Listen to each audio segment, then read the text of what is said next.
ప్రపంచ ప్రఖ్యాతిగాంచిన నోబెల్ బహుమతుల ప్రకటన మొదలైంది. మెడిసిన్లో నూతన ఆవిష్కరణలు చేసిన అమెరికన్ డాక్టర్లు విక్టర్ ఆంబ్రోస్, గ్యారీ రూబ్కున్లకు దక్కింది. మైక్రో ఆర్ఎన్ఏ దాని ప్రాధాన్యతపై చేసిన రీసెర్చ్కు అవార్డు లభించింది. స్వీడన్ స్టాక్హోమ్లోని కరోలిన్స్కా ఇన్స్టిట్యూట్లోని నోబెల్ బృందం పురస్కారాలు ప్రకటించింది.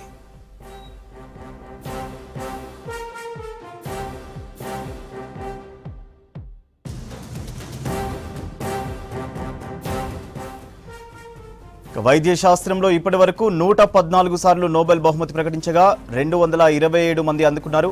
వీరిలో 13 మంది మహిళలున్నారు. వైద్య విభాగంతో మొదలైన నోబెల్ పురస్కారాల ప్రదానం అక్టోబర్ 14 వరకు కొనసాగనుంది. రేపు భౌతిక శాస్త్రం, ఎల్లుండి రసాయన శాస్త్రం, గురువారం సాహిత్య విభాగాల్లో విజేతలను ప్రకటిస్తారు. అక్టోబర్ 11న నోబెల్ శాంతి బహుమతి, అక్టోబర్ 14న ఎకనామిక్స్లో అవార్డు గ్రహీతలను ప్రకటించనుంది నోబెల్ బృందం.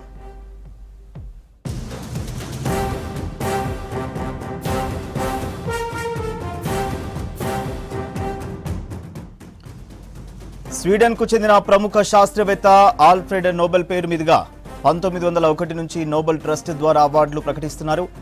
డిసెంబర్ 10న అవార్డు గ్రహీతలకు నగదుతో పాటు మెడల్ అందజేస్తారు. దీన్ని ప్రపంచంలో అత్యుత్తమ అవార్డుగా భావిస్తారు.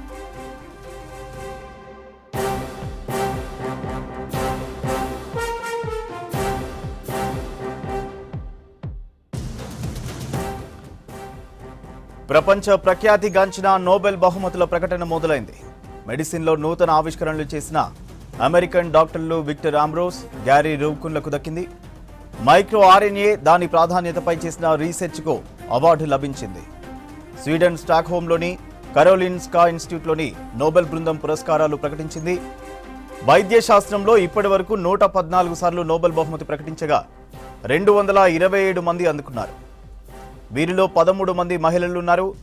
వైద్య విభాగంతో మొదలైన నోబెల్ పురస్కారాల ప్రదానం అక్టోబర్ 14 వరకు కొనసాగనుంది. రేపు భౌతిక శాస్త్రం, ఎల్లుండి రసాయన శాస్త్రం, గురువారం సాహిత్య విభాగాల్లో విజేతలను ప్రకటిస్తారు. అక్టోబర్ 11న నోబెల్ శాంతి బహుమతి, అక్టోబర్ 14న ఎకనామిక్స్లో అవార్డు గ్రహీతలను ప్రకటించనుంది నోబెల్ బృందం.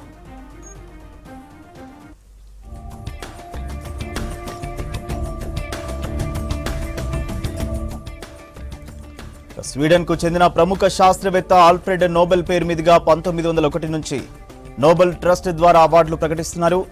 డిసెంబర్ 10న అవార్డు గ్రహీతలకు నగదుతో పాటు మెడల్ అందజేస్తారు. దీన్ని ప్రపంచంలో అత్యుత్తమ అవార్డుగా భావిస్తారు.